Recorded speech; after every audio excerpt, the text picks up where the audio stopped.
नमस्कार, स्वागत है आपका। मैं हूं आपके साथ सुमित शर्मा। दुर्ग से बड़ी खबर है, जहां पैरावट में लगी है भीषण आग। करीब 2 एकड़ खेत में पैरावट जलकर राख हो गया है। जिले के ग्राम धौरा भाटा क्षेत्र की यह घटना है। फायर ब्रिगेड ने आग पर काबू पा लिया। आग लगने के कारण अज्ञात है। उतई थाना क्षेत्र का यह पूरा मामला।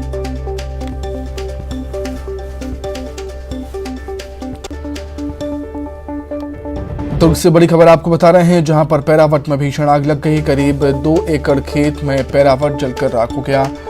जिले के ग्राम धौरा भाटा क्षेत्र की घटना है। फायर ब्रिगेड ने हालांकि आग पर काबू पा लिया है। हालांकि आग कैसे लगी इसका पता नहीं चल सका। वहीं कांकेर के भानु प्रतापपुर में भीषण सड़क हादसा हो गया और भानु प्रतापपुर में ट्रक ने ऑटो को जबरदस्त टक्कर मार दी। इस हादसे में 7 छात्रों की मौत हो गई है, वहीं एक घायल है। ऑटो ड्राइवर की हालत गंभीर बताई जा रही है। एक बच्चे को इलाज के लिए रायपुर रेफर किया गया है। हादसे पर सीएम भूपेश बघेल ने दुख जाहिर किया है और जो घायल है उनका जिला अस्पताल में इलाज जारी है। कोरर थाना क्षेत्र का यह पूरा मामला। ट्रक ड्राइवर अभी तक फरार बताया जा रहा है।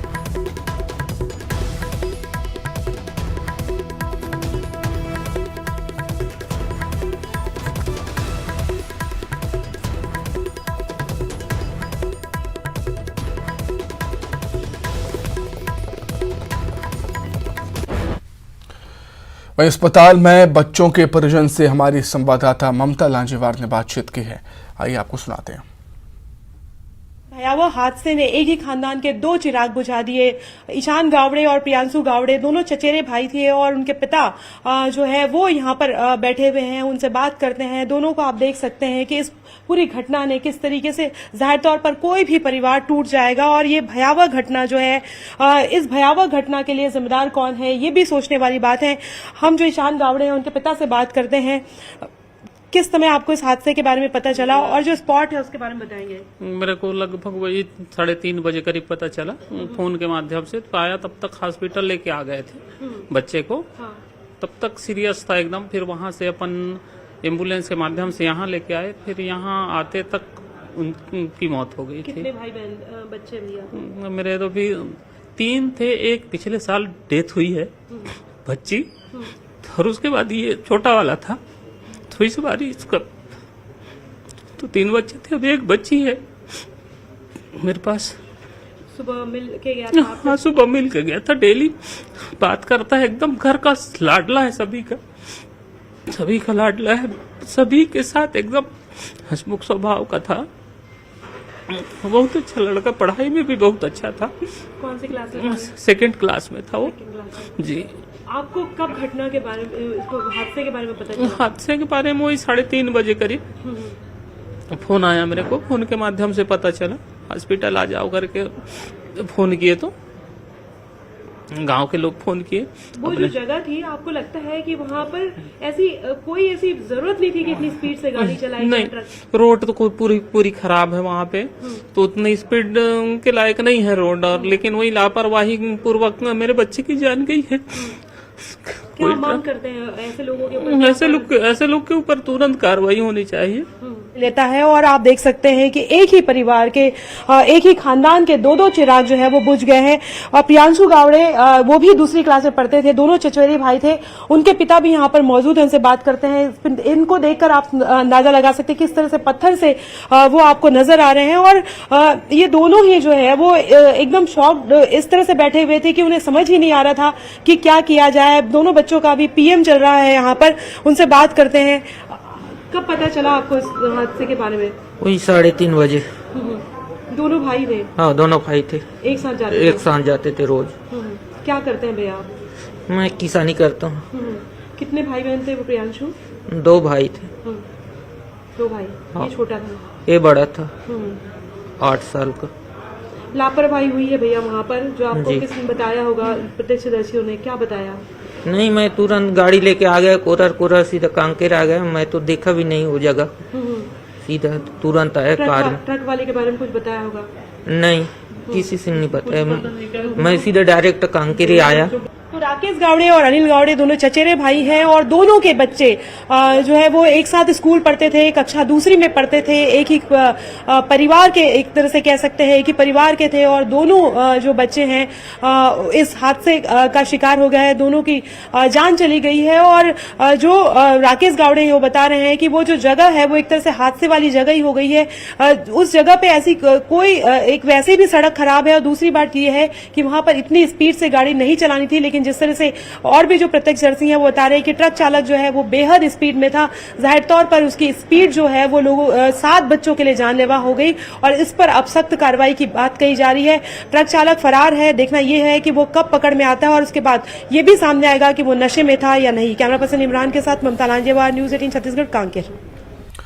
भोपाल से बड़ी खबर है। सीएम शिवराज ने निगम मंडल अध्यक्ष के साथ बैठक की। निगम मंडल के अध्यक्ष और उपाध्यक्ष के साथ बैठक की है। सीएम ने विकास यात्रा से जुड़ने के निर्देश दिए हैं। अध्यक्ष और उपाध्यक्ष को निर्देशित किया है। पदाधिकारियों को भी भागीदारी सुनिश्चित करने के लिए कहा गया।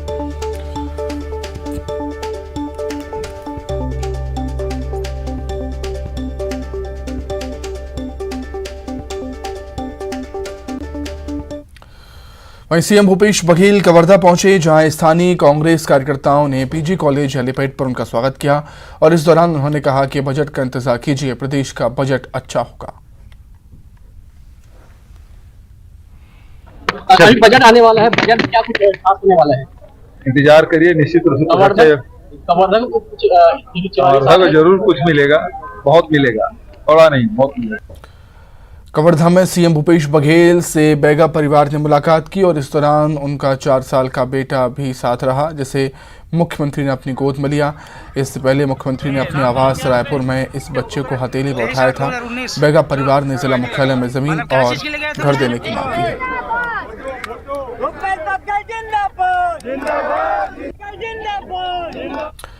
कोंडागांव में आंगनवाड़ी कार्यकर्ताओं ने पीसीसी अध्यक्ष मोहन मरकाम के निवास का घेराव किया। बाद में पीसीसी अध्यक्ष मोहन मरकाम ने आंदोलनकारियों से मुलाकात की। आंगनवाड़ी कार्यकर्ताओं से बातचीत कर मोहन मरकाम ने उनका ज्ञापन लिया और उनके मुद्दे पर सरकार से बातचीत करने का भरोसा दिलाया।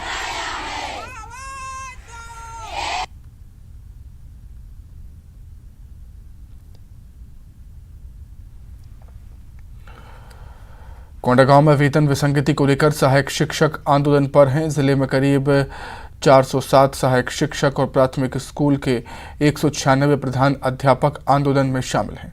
शिक्षकों के आंदोलन का असर बच्चों की पढ़ाई पर हो रहा है। सहायक शिक्षक संघ का कहना है कि जिस वक्त इनका संविलियन किया गया उस समय इनका पे विसंगतिपूर्ण हुआ था।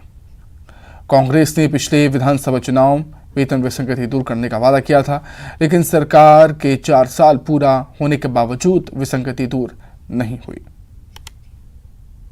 को हमारे जो काका थे उस समय, जो कांग्रेस के छत्तीसगढ़ के अध्यक्ष थे, उन्होंने वादा किया कि वर्ग 2 और 1 के साथ तो बहुत अच्छा हुआ, लेकिन वर्ग 3 वालों के साथ धोखा हुआ। तो उन्होंने हमको वादा किया कि हमारा सरकार आने के बाद हम उसको ठीक करेंगे। लेकिन इस सरकार ने भी 4 साल हुआ, लेकिन अभी तक हमारे काका हमारे साथ न्याय नहीं कर। हमको भी यहाँ पर ऐसा महसूस होता है कि हम बच्चे के साथ अत्याचार कर रहे हैं, लेकिन शायद जहाँ तक से इसका जिम्मेदार शासन है। शासन को ये सोचना चाहिए कि इनकी मांगों पर विचार करना चाहिए कि अगर कमेटी गठित कर दिया वो है ना, और वो कमेटी अभी तक से हमको कोई बस आश्वासन के बलबूते हमको बोलते जा रहा है कि आप लोग अपना काम करो, हम अपना काम करेंगे। तो ये कब तक हम आश्वासन के बलबूते बैठे।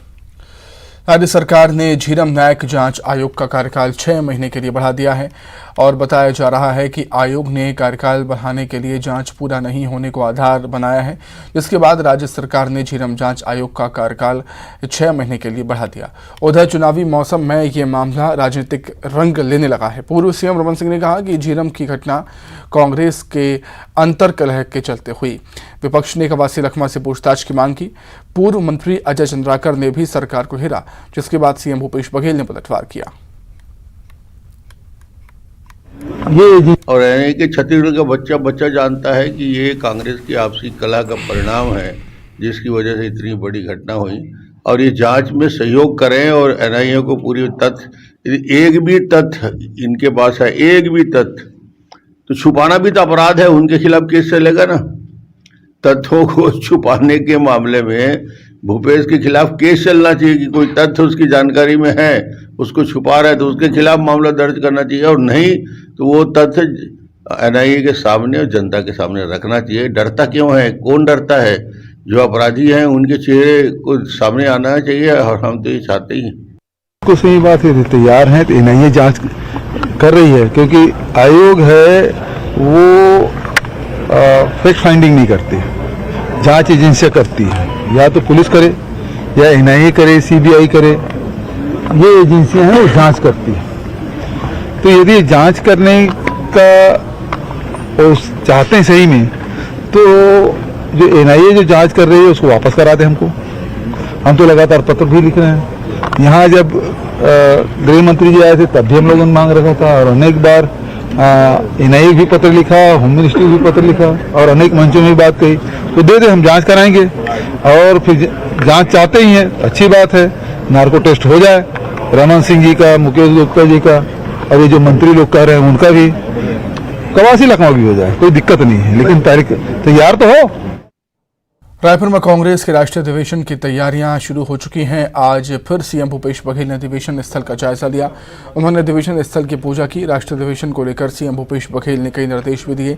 एक दिन अतिथियों को मिलेट्स और उनसे बने व्यंजन परोसने के निर्देश भी दिए गए हैं। रायपुर में 24, 25, 26 फरवरी को राष्ट्रीय महाधिवेशन होना है। 24, 25, 26 फरवरी को राष्ट्रीय अधिवेशन रायपुर में प्रस्तावित है, और उसकी तैयारी के लिए पिछले दिनों विनोद गोपाल जी, बंसल जी, तारिक अनवर जी आए थे, और उन्होंने जो मार्गदर्शन दिया उसके हिसाब से फिर हम लोग काम आगे बढ़ा रहे हैं। आज जो टेंट लगाना है उसका भूमि पूजन भी हम लोगों ने किया, नारियल तोड़ के मिठाई में। उसके साथ साथ करीब 13-14 हज़ार लोगों को बैठने की व्यवस्था होगी। दोनों साइड में किचन भी होगा। पत्रकार के लिए अलग से स्टॉल बन रहा है, जहाँ उसकी सारी सुविधाएं होगी। साथ ही इसके सामने प्रदर्शनी लगेगी जिसमें कांग्रेस का जो इतिहास है उसको प्रदर्शित किया जाएगा। साथ ही जो छत्तीसगढ़ सरकार की जो उपलब्धियां हैं उसके भी स्टॉल लगेंगे, और छत्तीसगढ़ की जो मिले जो हमारे सी मार्ट में जो वस्तुएं हम लोगों ने, जो हमारे आदिवासी भाई बहन और जो स्व सहायता समूह बहनें जो निर्माण कर रहे हैं उसको। विधानसभा चुनाव की तैयारियों में बीजेपी पूरी तरह से जुट गई है। बीजेपी प्रदेश प्रभारी ओम माथुर और प्रदेश अध्यक्ष अरुण साव आज गरियाबंद के राजिम पहुंचे, जहां उन्होंने बीजेपी जिला कार्य समिति की बैठक ली और जिला पदाधिकारियों को जीत का मंत्र और लक्ष्य दिया। ओम माथुर ने जिले के दोनों विधानसभा सीट को जीतने और प्रदेश में सरकार बनाने का दावा किया।